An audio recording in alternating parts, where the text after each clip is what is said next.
However, after account is taken of these factors, the bid-ask spread is arguably too wide.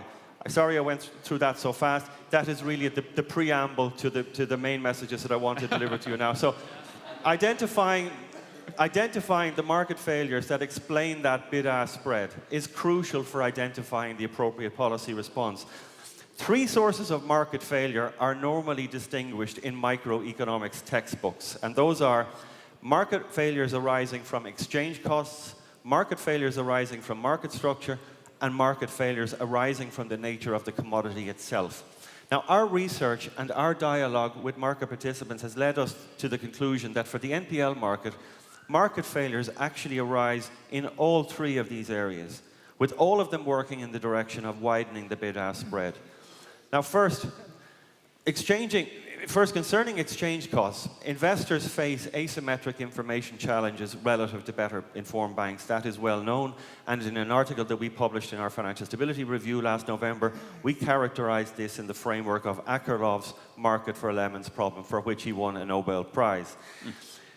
Because in this markets for lemon framework, demand becomes a function not only of price, but also of the quality of the underlying asset as well, and you end up with a demand curve that is kinked. Now, in that situation, the market gravitates towards an inferior equilibrium, where investors pay too much for low-quality assets, but they also pay too little for high-quality assets. And that's depicted here at the point A. Now, in other words, investors demand a premium to protect themselves from the uncertainty that better informed banks will try to sell them assets which have inferior credit quality than that is being portrayed.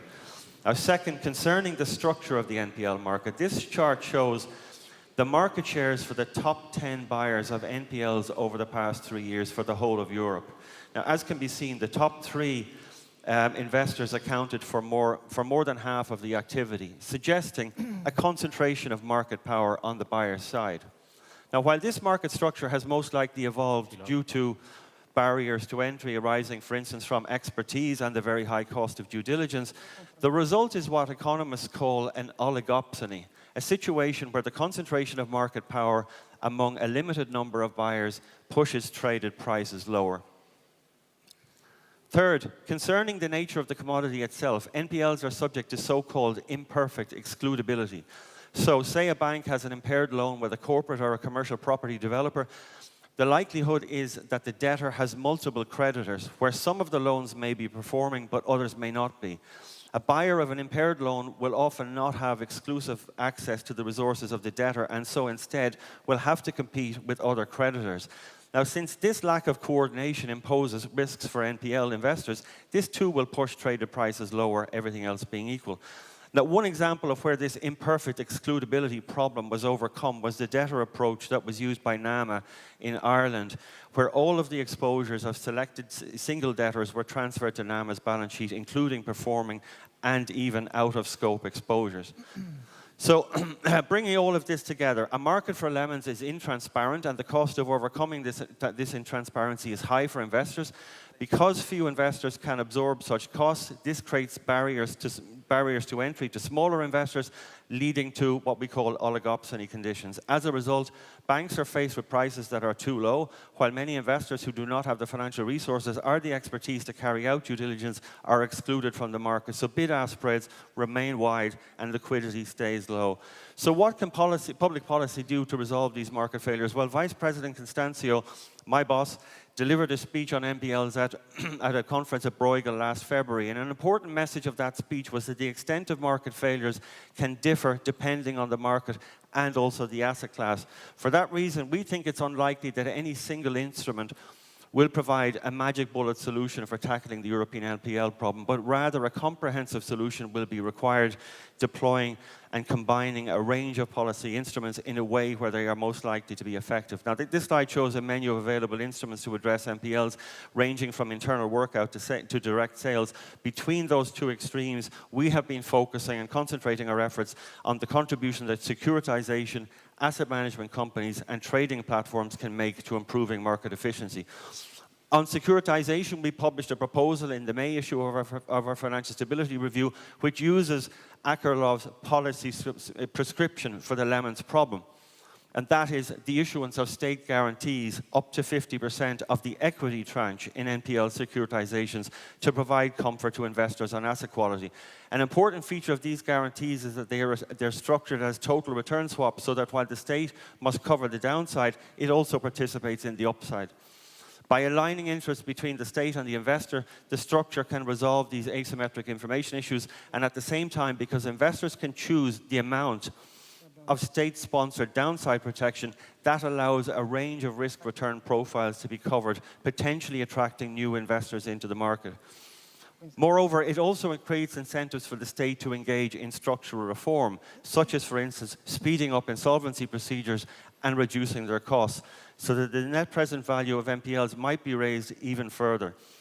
We would see this solution as having a comparative advantage for dealing with, for instance, SME and unsecured retail exposures. Now, regarding asset management companies, within a more comprehensive solution, we do see a role for AMCs to address macroprudential concerns, especially for asset classes where the potential for political interference is minimal, such as, for instance, commercial real estate loans. AMCs can act as a bridge to smooth out the intertemporal pricing gaps which arise when stress conditions depress prices temporarily, allowing the avoidance of fire sale conditions. And what we term systemic AMCs can solve coordination problems when many banks are trying to tackle their NPLs at the same time. In other words, AMCs can address all three of the market failures that I highlighted. And for those reasons, Vice President Constancio called for the preparation of a European blueprint for AMCs to be used at national level. And this proposal has since been taken up in the EU Council conclusions. The task force has been assigned to the European Commission. Now, such a blueprint for national AMCs would provide authorities essentially with a how-to guide for setting up an AMC, moving away from the case-by-case approach that we saw during the financial crisis. It would provide advice on issues, for instance, state aid rules, accepted framework for valuing assets, advice on governance, etc. We think that the value of such a blueprint would be to save authorities precious time when there is a need to act fast. One other option that we're examining is the establishment of so-called NPL trading platforms, transaction platforms, which could be thought of, some people call it the eBay for NPLs, where information is shared and where transactions can take place. We think that such entities offer the promise of capturing some of the benefits of AMCs without all of the costs. For instance, they should be free of the risk of political interference. At the same time, through data transparency, asymmetric information issues can be addressed, and by reducing entry costs, they also have the potential to broaden the investor base and increase price competition. What remains open is whether they can address the imperfect excludability market failure that we're currently working on this and trying to devise incentive schemes for how that might work. So let me briefly conclude. It's our assessment that wide bid-ask spreads in European NPL markets are in part a manifestation of a trilogy of market failures, each of which compounds the other. Investors demand a lemons premium to compensate for transparency shortcomings, and because they have market power, the prices they offer are often too low to be acceptable to the banks. The result is a kind of a stalemate manifested in wide bid-ask spreads and low market liquidity. NPLs are also an unusual asset class in the sense that imperfect excludability means that the actions of some investors can have implications for the rights of others. The extent to which this is priced in normal times, that is hard to gauge, but managers in NAMA will tell you that being able to implement a debtor approach was instrumental to the success story that NAMA has since become.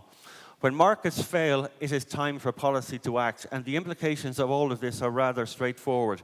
Policy needs to support greater transparency in NPL markets, foster wider investor participation, and help in addressing coordination issues. Thank you very much. Thank you, John.